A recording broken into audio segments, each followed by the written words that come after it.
In just a moment. Good morning. Thank you for hopping on with us. We're going to give a couple other people that are logging on just a moment, and then we'll get started in just a moment here. Thanks so much for your time.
All right, we're going to go ahead and get started. First of all, I just want to thank you for joining us this morning on this important webinar that we're going to do here, and hopefully you're going to grab some great information out of this. Today's presenter is Rick Rodriguez. Rick is our National Director of Reverse Mortgage Division here at VIP Mortgage, and Rick's been specializing in reverse mortgages since 2005. He has consulted with thousands of homeowners, real estate agents, financial advisors, and other professionals on the role that housing wealth can play in retirement planning. Here in his role at VIP Mortgage, Rick helps lead the company's reverse mortgage division, and he works with teams across the country to support education and collaboration with real estate professionals, financial advisors, and other industry partners. So with that, we're going to turn everything over to Rick, and thank you again for joining us today. Rick? Thank you, Wendy, and good morning, everyone, and thank you for joining us today.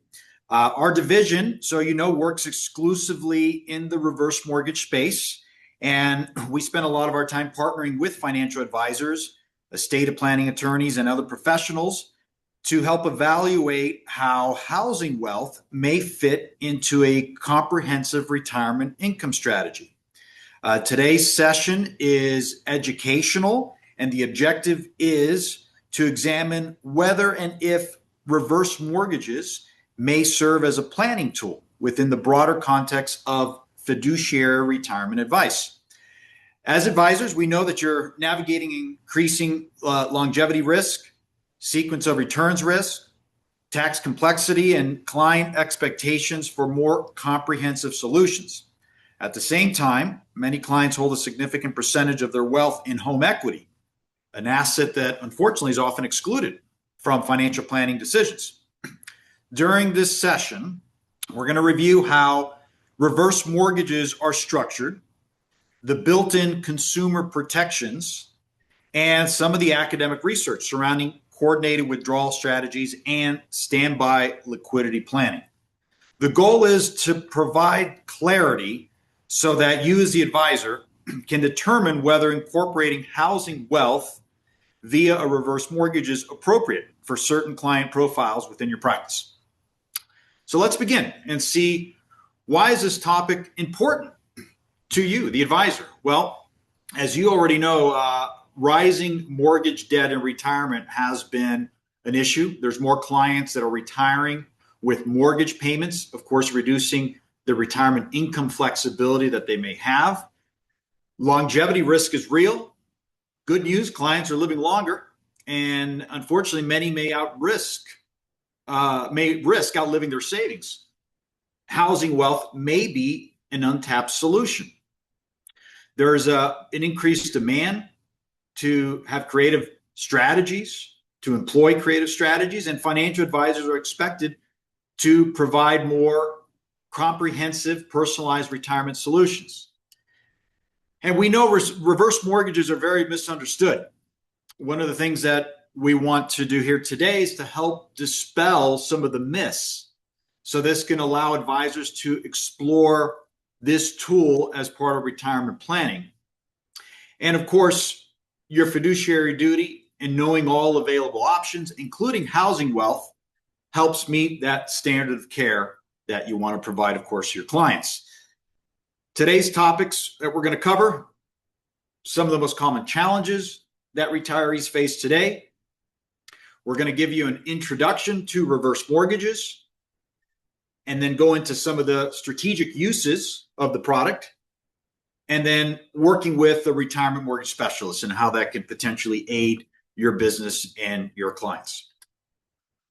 So let's look at some of the challenges facing retirees today. And not sure if it's such a fun fact, but 44% of American homeowners between the ages of 60 and 70 are carrying a mortgage into retirement. Yet 70% of them say they may never pay it off. So this could be an issue going deep into retirement for many Americans, having the responsibility, maybe decreasing liquidity for having to carry a mortgage as they get older and older. And some of the top retirement worries that we've come across, of course, we just mentioned a minute ago, outliving one's retirement savings. Whenever there's market volatility and inflation, that can be very impactful to retirement and their nest egg. How to pay for healthcare costs, financial shocks, preserving legacy. And as we mentioned a minute ago, still carrying a mortgage and other debt in retirement. And rounding out the top retirement worries that retirees have is being unable to continue living in their home. Home equity, as we mentioned, unfortunately, is often overlooked. And we want to try to help leverage home equity more to be a discussion in the plan to help more and more clients potentially to increase the probability of their retirement success. And a couple individuals who had something to say about this, Jay Greenberg, CEO at the National Council on Aging, said that for most people, the use of home equity is no longer a question of if, but when and how. Also, Jamie Hopkins, who is a mentor in the financial planning space, said not including home equity and reverse mortgages in the financial planning process is the largest failure of the financial services profession at this time. Some very strong words by Jamie Hopkins there to his colleagues. So reverse mortgages, what are they? How do they work? Well, a reverse mortgage is nothing more than a home mortgage that is secured against the home. It is for older adult homeowners. And what it enables them to do is convert a portion of their home equity into tax-free cash. What makes it different from any other mortgage, the main difference, I should say, is that it's an optional payment mortgage. There are no required monthly principal and interest mortgage payments. However, the borrower must continue paying property charges such as property taxes and homeowners insurance. The most common reverse mortgage is referred to as the home equity conversion mortgage, HECM. This has been used by over 1 million Americans up to date. It's the only reverse mortgage insured by the Federal Housing Administration. It currently holds a lending limit of $1,249,125. This is the maximum cap that can be lent by reverse mortgage lenders today. This program was launched back in 1989, and since then there have been many amendments to improve consumer protections and just strengthen the property as a whole. Now, you also need to know that there are proprietary reverse mortgages, also known as private reverse mortgages. And these have been around now for close to 10 years. And the reason that they were created is to fill some of the voids that the FHA product is unable to. Primarily for high value properties. It was originally known, this product, as the jumbo reverse mortgage. And for any properties that are condominiums in non-FHA approved complexes, this product also fills that void. They made the product to serve those a little bit younger than the HECM product, which is 62. Proprietary reverse mortgages can lend to individuals as young as 55. And one of the other components of the product is that it doesn't require a mortgage insurance premium like the FHA product, which can add to the initial expense and also the ongoing interest accruals. For both, the basic requirements to qualify for a reverse mortgage are dependent, number one, on age. So as I mentioned, for the proprietary reverse mortgage, one has to be at least 55 or older. And for the HECM product, one has to be 62 or older. Now, you must be the homeowner. These products are both only for owner-occupied properties, not for second homes or investment properties. And the homeowner must either own the home outright or have significant equity to be able to qualify without requiring them to have to bring any funds to the closing of the transaction. This must be used as a primary residence. As mentioned, reverse mortgages are not equipped for second homes or investment properties. And there are minimum credit and income requirements just like any other mortgage. Some of the top consumer protections that accompany the HECM product are the non-recourse feature, which means that borrowers or heirs won't owe more than the appraised value of the home at the time of repayment.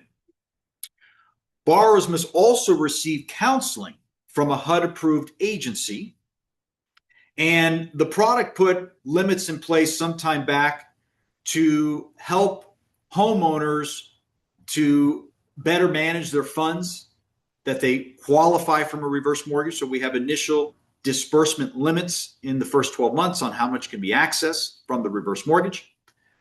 There's also a financial assessment, which is a more intense credit and income qualification process that the reverse mortgage product put in place some years back to help better qualify individuals and put them in the right product. There are non-borrowing spouse protections where a spouse who's not of age may be protected under the reverse mortgage. And the line of credit, which is something we're going to talk about a little bit later more in depthly, is secure through the insurance of the product, and the unused line of credit grows. And this is perhaps one of the most important aspects of the reverse mortgage that has helped bridge the product with the retirement and financial planning community. Now, how to receive those options, how to receive those proceeds, the different options that one has. Number one, you could take a single disbursement lump sum from the reverse mortgage loan that you qualify for. Secondly, you can also take fixed monthly advances.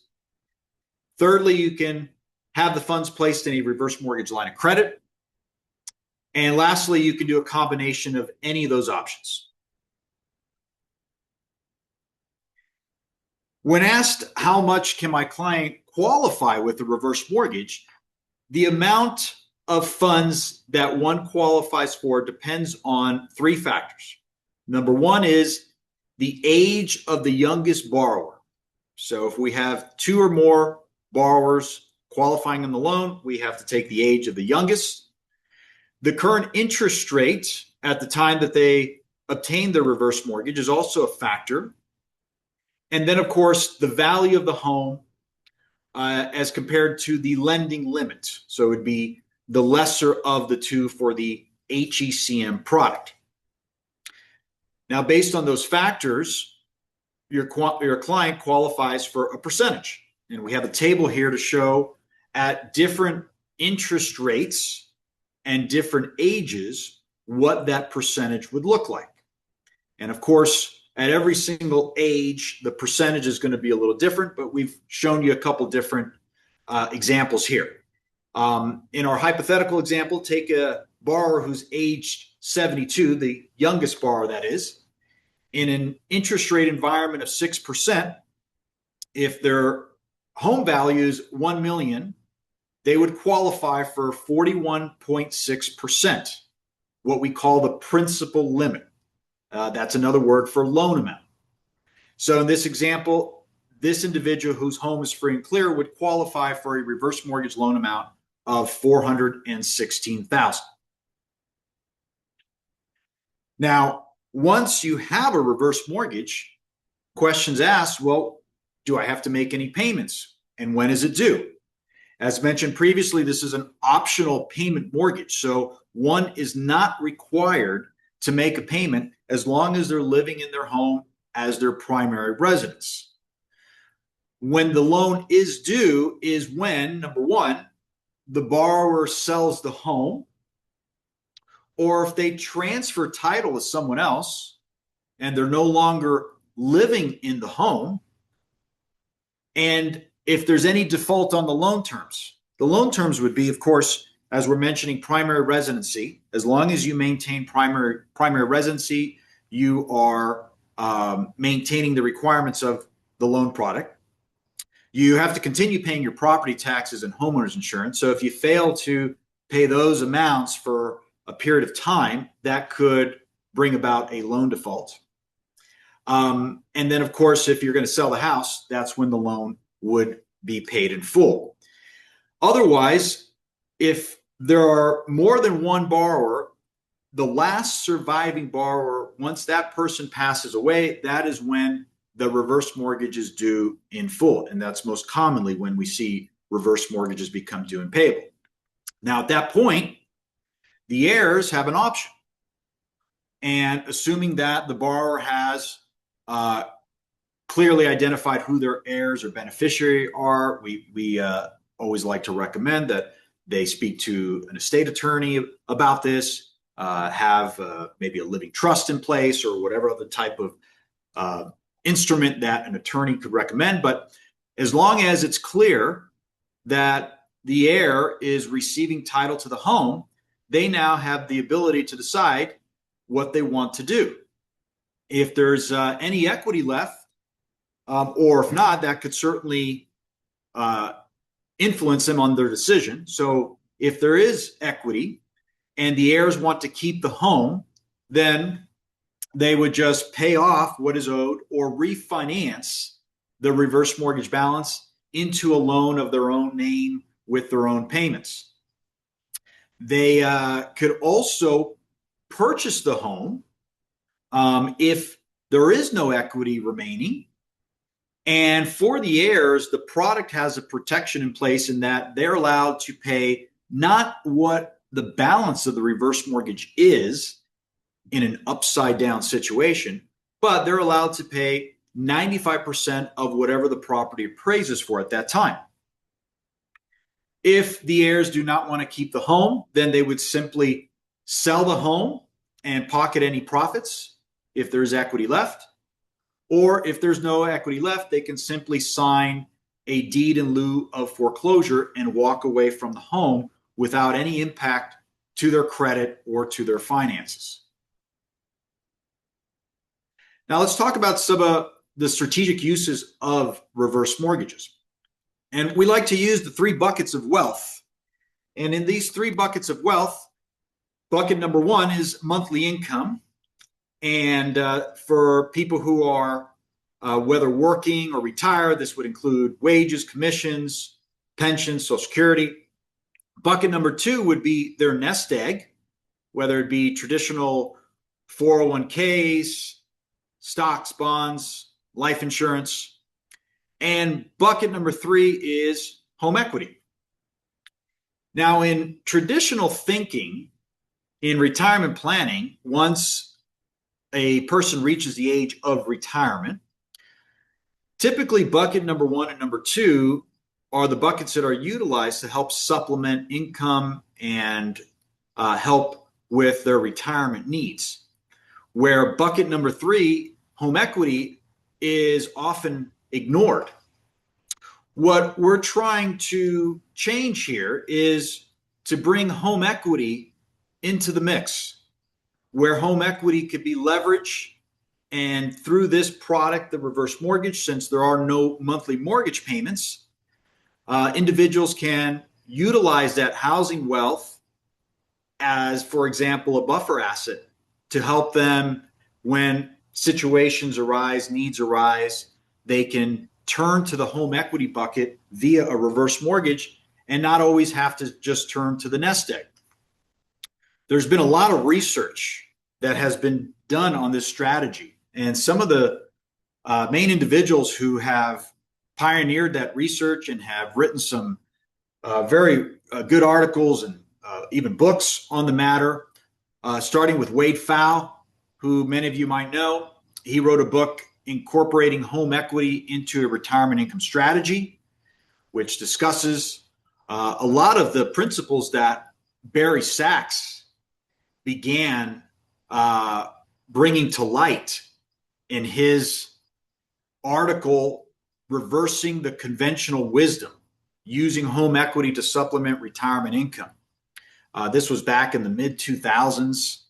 And this was really one of the starting points for a lot of financial advisors and just the financial planning industry to start looking at reverse mortgages. Barry did a very good job to bring that to light. John Salter also did some extensive research, and his work, Standby Reverse Mortgages, a risk management tool for retirement distributions, is also a work that has been looked at by many financial advisors in the industry and has helped to bring the reverse mortgage into the planning discussion. Part of the aspect of the reverse mortgage that really got the attention of those individuals and others is the HECM line of credit. This is similar to like a home equity line of credit. However, it does have some differences, some advantages. Number one is that it grows. And this is perhaps the biggest advantage of the product. The unused portion of the line of credit grows at the same compounding rate as the loan balance. So what this means is a greater borrowing capacity over time, irregardless of home value. It's also secure, unlike traditional HELOCs that can be frozen or eliminated. A HECM line of credit, due to the insurance aspect of the product, the FHA insurance that is, it cannot be capped, frozen, or eliminated due to any market conditions. And once you put the reverse mortgage in place and you have elected to put the funds in the line of credit, it is liquid. The borrower can request their funds in a matter of a few days. And if they decide, they can also pay back what they borrow, and those amounts increase their existing line. So similar to a home equity line of credit, one can make payments, bring down the debt side, and continue to increase the credit side, in which those payments will also be growing with the total unused portion of the line. Here's an example to help better understand how this works. So take a 62-year-old individual, say their home value right now today is $600,000. It's free and clear based on their age and current interest rates. They qualify for a reverse mortgage loan amount of $214,200. This amount, there's no immediate needs for them, so they put this entire amount into the reverse mortgage line of credit at day one. Over time, this line of credit, the orange bar that you see there, grows as this person gets older, as time wears on. And you could see in the latter years, in the mid 80s, the slope of the growth really starts taking off. And that is because of monthly compounding interest. The green bar is real estate doing historically what real estate does, about a 4% national appreciation average. So that by the time this homeowner reaches the age of 89, assuming they haven't made any withdrawals at this point, of course, they could have made withdrawals along the way, But just to show you this example, at age 89, they haven't made any withdrawals. Now, perhaps this is the time to start utilizing the line of credit or utilizing funds for their retirement needs. And at that point, their line of credit has now grown to 1,110,982. And in this example, it's actually outpaced the value of the property. And they can liquidate any portion of that, even all of that, if they desired, even if that means that they're going to end up owing more than what the house is worth. If they were to draw that entire amount, that is acceptable, and it is insured by the product to allow them to do that without any repercussions. Again, this is the non-recourse feature of the product where there's no personal liability. The liability is on the collateral, the property itself. So this allows them to have more funds available over time.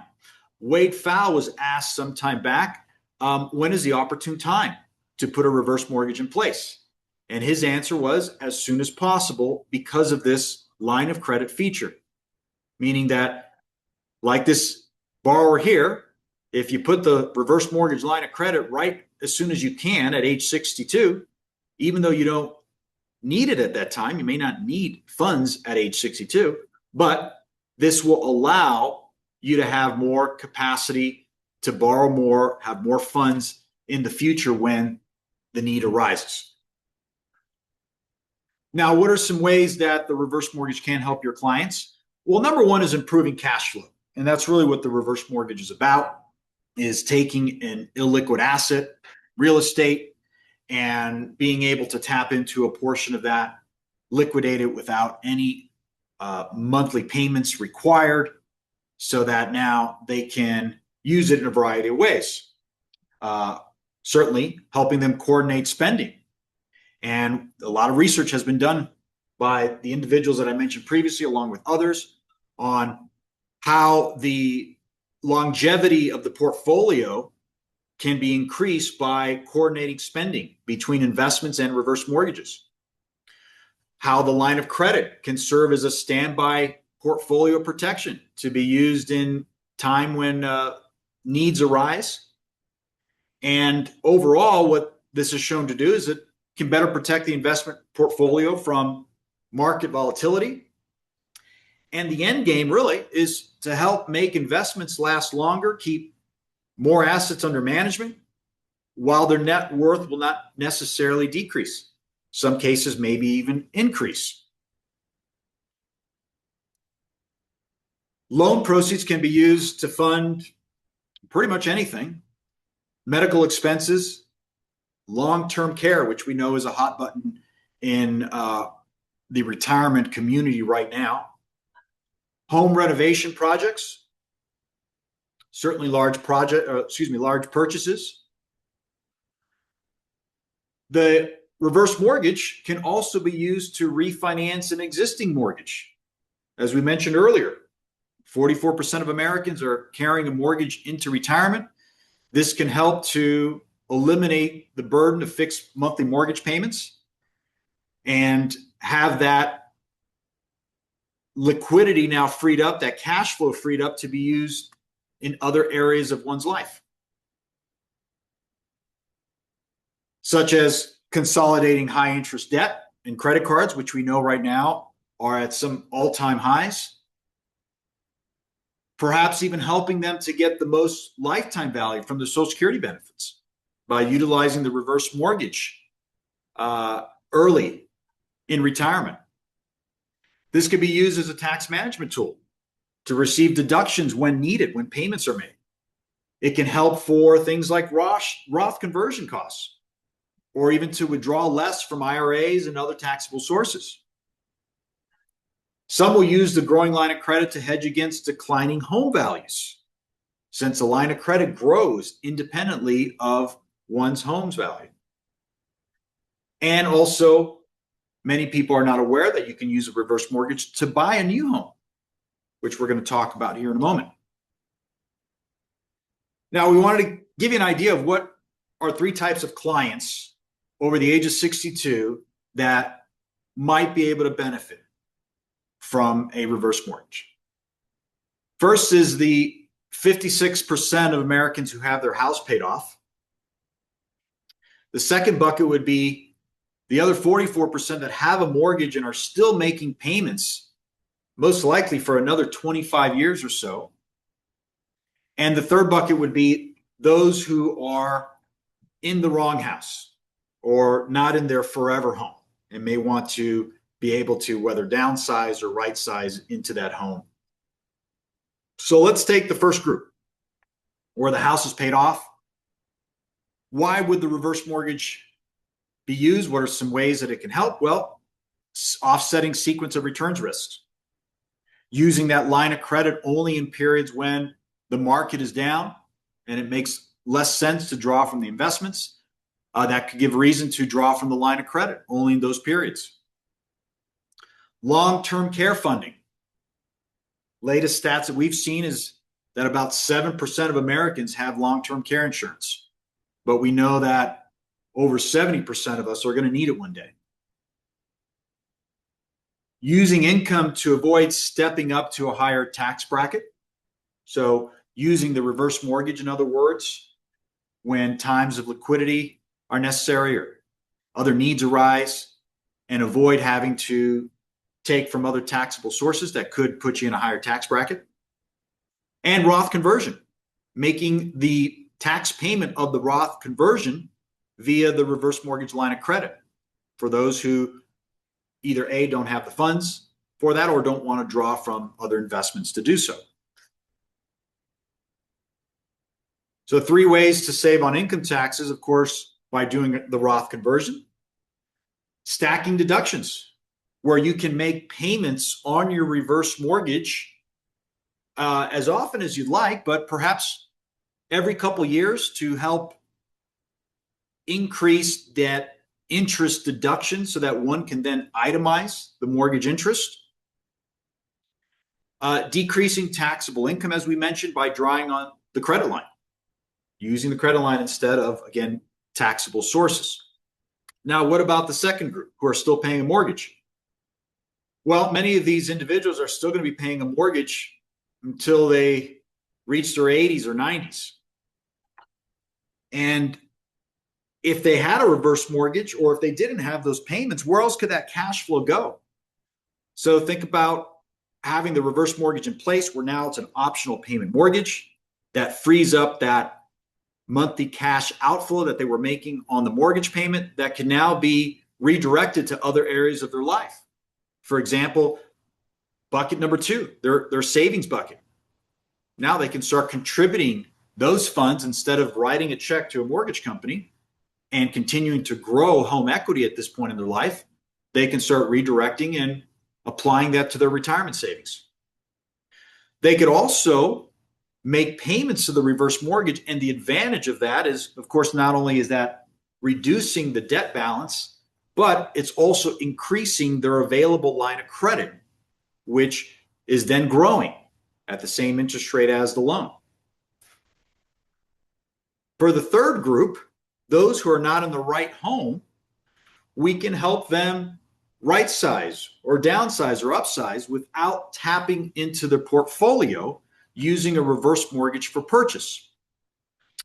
And the way that works is that depending on one's age, and of course where interest rates are at any point in time, the homeowner would put a one-time down payment of approximately 60% of purchase price. Now we're talking about the new property, not the existing home. So they can make a one-time payment of approximately 60%, and the balance is financed with the reverse mortgage, or in this case, the HECM reverse mortgage. As we know, there's no required monthly mortgage payments with this product. They must just continue paying property charges like taxes and insurance. And it feels a lot like an all-cash purchase because they're bringing so much down. However, it allows them to either retain more assets in their retirement plan, not having to draw that additional 40% that the reverse mortgage is going to put in place, or they can put that additional 40% into their retirement plan, provide you with more assets that you can manage if they were going to make an all cash purchase. So this helps to not only, of course, find the right home, but to increase retirement savings instead of, again, having funds sitting in home equity, which is illiquid and unable to be put to better use in their retirement plan. So for you, if you're thinking, well, this sounds good, but I'd really like to see, how does this work? What do the numbers look like? Well, one of the things that our division and our reverse mortgage specialists can help with is to run some case studies with you. And these can be real clients of yours. These can also be just examples, hypotheticals, but we're happy to run case studies for you using our reverse mortgage software. We can provide the analysis, the amortization schedules to show you in your particular client scenarios whether this would make sense. And some of the clients that maybe we would start with are any of those clients that maybe you're a little concerned about their cash flow or longevity or liquidity concerns. And reviewing a case study together, we could dissect how the reverse mortgage would work in place and whether it would aid in some of those worries with cash flow longevity. A good place to start would be identify any clients over the age of 55 who have at least 50% or more of equity in their home, are still making mortgage payments, and may be at risk of depleting their retirement assets.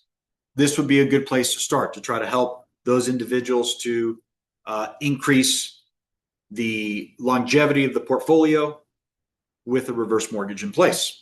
But certainly we're happy to go through any type of scenarios that you may have.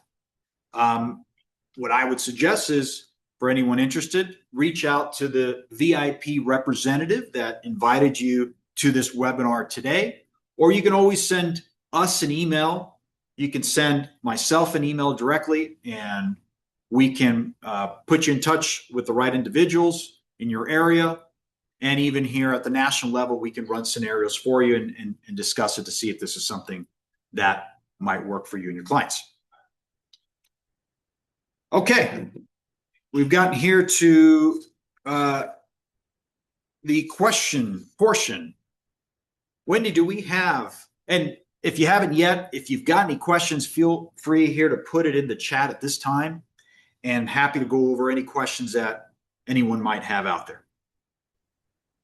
Wendy, do we see any questions out there? Yes. We don't have anything at the moment, Rick, but if any, as you said, if anybody has any questions based on what they've heard today, feel free to pop it in there. Okay. Well, as you're thinking about your questions, I wanted to conclude that, reverse mortgage, we know, is not a universal solution. This is something that may not work well for some clients, but on the other hand, there may be some clients that it could work well for. So what we want to accomplish is to evaluate within the proper framework whether this can be a strategic tool for addressing longevity risk, liquidity constraints, tax management, and cash flow flexibility. For clients with substantial home equity and ongoing mortgage obligations of retirement or exposure to sequence of returns risks, incorporating housing wealth into the planning conversation, we feel may enhance overall retirement outcomes. Also, the research that has been done, which I certainly encourage all to look at some of the research that Wade Pfau, John Salter, Barry Sachs have done, Jamie Hopkins. There are others, but these are some of the ones that, as of late, have done some wonderful research on the product. And as I mentioned, if today's discussion has prompted you to explore how this strategy could apply to a specific client scenario, we can run those analysis for you, evaluate client age, equity position, cash flow objectives. We can model the potential line of credit growth and distribution coordination, and help you with any tax strategies and how this can help. So certainly a lot that can be done. We didn't have a lot of time to cover everything really. What we wanted to do here today is just to give you some high level information to get you thinking about how reverse mortgages can work in retirement planning strategy and then be available to take any questions and of course, as I said, run some scenarios with you. We do have a question that's popped in, Rick. Okay. Do all borrowers have to be 55 if they're doing a proprietary reverse mortgage? Yes. Yes, they have to be at least 55 or older. Great. And we had another attendee that just said, "Hey, Rick, great information. Thank you." Tell them thank you very much. I appreciate that. That's all we've got at the Well, moment. okay. Well, you've got our information here. Again, reach out to us here directly. You can reach out to me with any questions. Reach out to the VIP representative that invited you. And we thank you again for your time. And we look forward to continuing the conversations ongoing. Keep an eye out for future webinars that we're putting on. And certainly let's work together in helping our retirement community have the best retirement that they possibly can. Thank you all. All right. Thank you, Rick. Thank you all for attending.